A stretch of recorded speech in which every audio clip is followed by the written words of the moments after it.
Good afternoon, and welcome to Northridge Campus News. I'm Jamie Pityinger. And I'm Danny Max. A new report says a record number of people were exonerated nationwide last year of crimes they didn't commit. The report says 87 men and women were set free after being convicted wrongly of crimes including homicide, rape, and child abuse. A Cal State Northridge graduate student is putting on an event that will explore the high incarceration rates in the United States. Shelby Thompson is in the studio with a guest to talk more about the event. I am here with Justin Marx, the co-director of the Bridging the Gap in the Age of Mass Incarceration and Deportation, presented by this campus's hip-hop think tank. Thank you for joining me, Justin. Thank you for having me. So an event like this is talking about a huge issue in the United States today, mass incarceration. How did an event on campus come to thought? Like, how did this even Well, I mean, this start? is a huge issue and it's impacting a lot of folks. There's a growing amount of media surrounding this.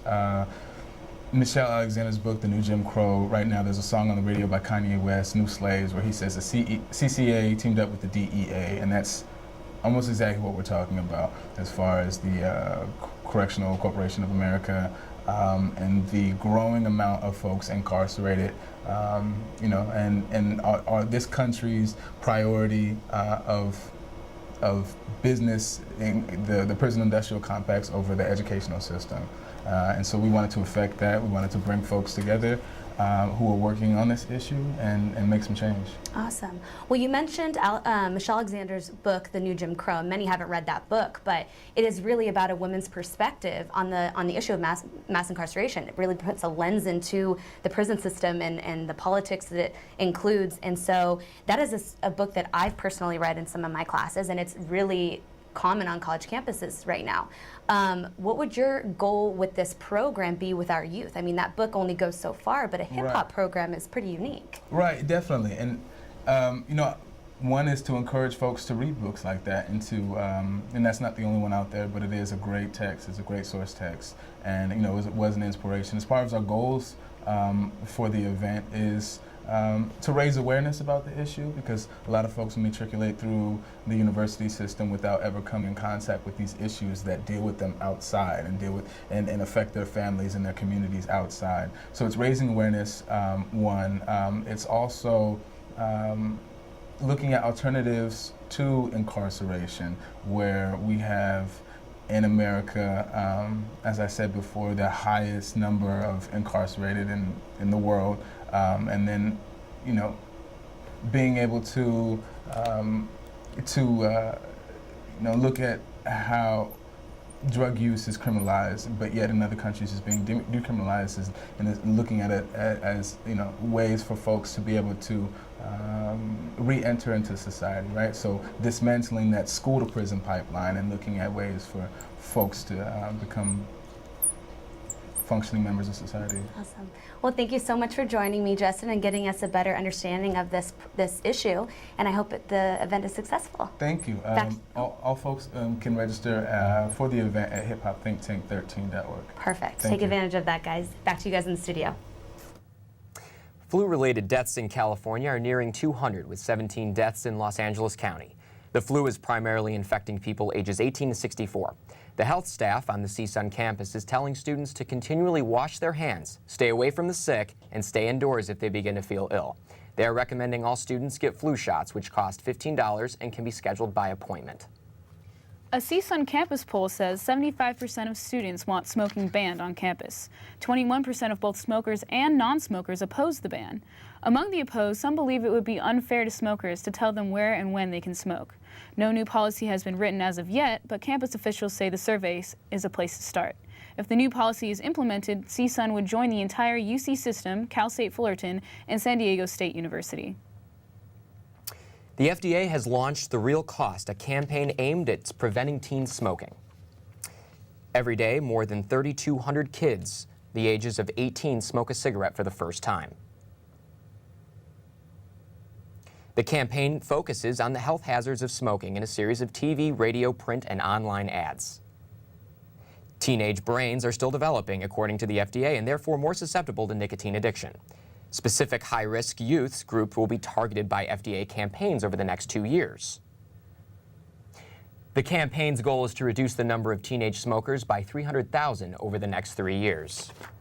Governor Brown has proposed an annual budget that assigns the CSU system an additional $142 million for the 2014-2015 academic school year. The state funding share for each CSU campus will be determined by the size and enrollment. Cal State Northridge is eligible to receive an estimated $17 million. Governor Brown is asking all Californians to conserve their water usage during what experts are calling one of the worst droughts in California history.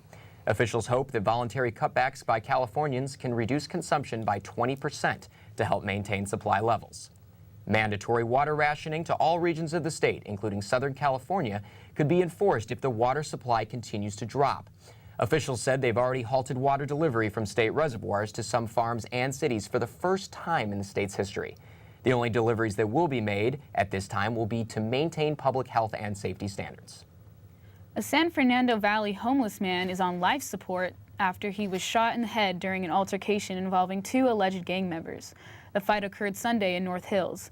Investigators say the 31-year-old man, whose name has not been released, was involved in an argument over $50.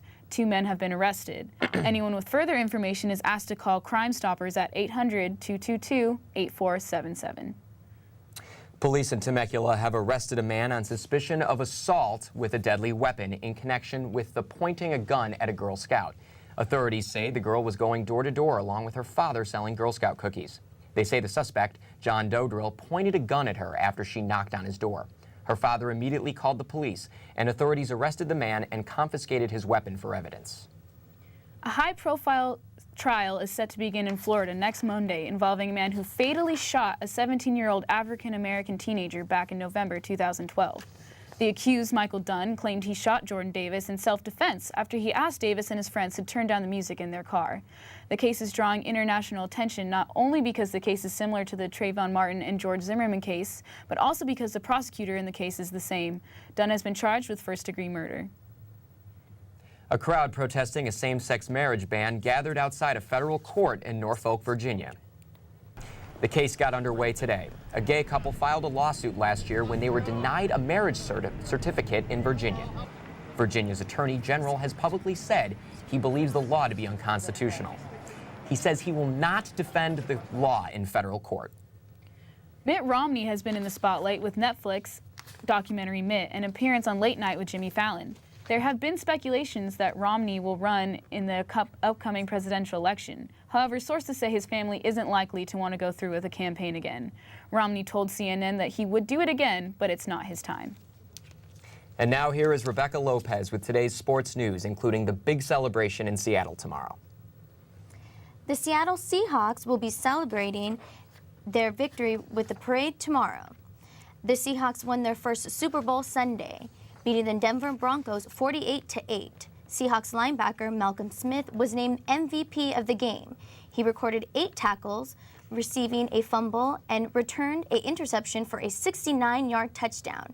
Smith is a graduate of Taft High School in the city of San Fernando and USC.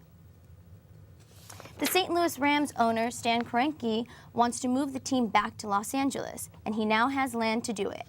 Kroenke bought 60 acres of land between the Forum and the now shut-down Hollywood Park racetrack in Inglewood. But there are many hurdles Kroenke would have to overcome. The process includes filing a transfer application to the NFL and getting 24 owners to approve the move. NFL Commissioner Roger Goodell says that there are no plans for the stadium development in Los Angeles. The Los Angeles Kings finally got their offense going last night, but it wasn't enough to defeat the Chicago Blackhawks. The Kings lost 5-3. In their last 6 games, the Kings have not scored more than 3 goals. Kings have won only 1 of their last 10 games. There are 6 in the Western Division. The Kings will host the Columbus Blue Jackets Thursday night at Staples. And that's it for sports. Back to you, Jamie. The opening of the Winter Olympic Games is only 4 days away, and construction could affect tens of thousands of visitors. Hotels are being built in Sochi to accommodate guests and visiting journalists. But today, construction crews were still hard at work on a cluster of 6- and 7-story buildings. The organizing committee announced the grand opening of Gorky Grand has been postponed due to technical difficulties. Hotels were originally planned to open in January, but now they will accept their first guests on Thursday. The Olympic Committee hopes the situation will be solved in the next couple of days. The autopsy results of actor Philip Seymour Hoffman will be released later today. The Oscar-winning actor died at the age of 46 Sunday morning. A friend found him dead in his New York apartment with a needle stuck in his arm and over 70 bags of drugs in the apartment. Hoffman had repeatedly struggled with substance abuse in the past. Last year, he spent 10 days in rehab for abusing prescription drugs and heroin after 23 years of sobriety. Senate Majority Leader Harry Reid of Nevada took the Senate floor today to praise Vermont Governor Peter Shumlin for combating heroin in New England. The governor of Vermont was very, very visionary in directing his State of the State remarks this year to the scourge that's sweeping the nation of heroin. Reid blames prescription drug abuse as a gateway to heroin use. Experts say heroin is often more accessible than prescription painkillers, but far more dangerous. An LA judge has ordered singer Chris Brown to continue rehab in lieu of jail time. Brown was back in court yesterday because of a parole violation connected to an assault charge against ex-girlfriend Rihanna 5 years ago. Brown left the courthouse with his security team through a crowd of fans and media. Prosecutors asked that Brown be jailed, citing an assault charge in Washington, D.C. as a violation of his probation. Brown has been in rehab for anger issues since November. Brown and his bodyguard are expected to return to a D.C. court on assault charges February 20th. Bruno Mars and the Red Hot Chili Peppers rocked Super Bowl 48 and brought in record-breaking ratings. Mars began the halftime performance on a custom drum set after a chorus of children sang portions from the singer's popular song Billionaire. Halfway through the performance, Mars's band joined the Chili Peppers for a mix-up collaboration of the popular song Give It Away. For the fourth time in the 5 years, the show became the most-watched television event in U.S. history. The halftime performance alone brought in an estimated 115 million viewers. It's sunny and cool in Northridge at this hour. The high today will be in the mid-60s. The temperatures drop dramatically overnight in the Southland. Another storm is expected to move in Thursday with a 20% chance of rain on Friday morning. The start of a warm trend will begin this weekend. That's what's happening in the world today. Thanks for joining us. I'm Danny Max. And I'm Jamie Pityinger.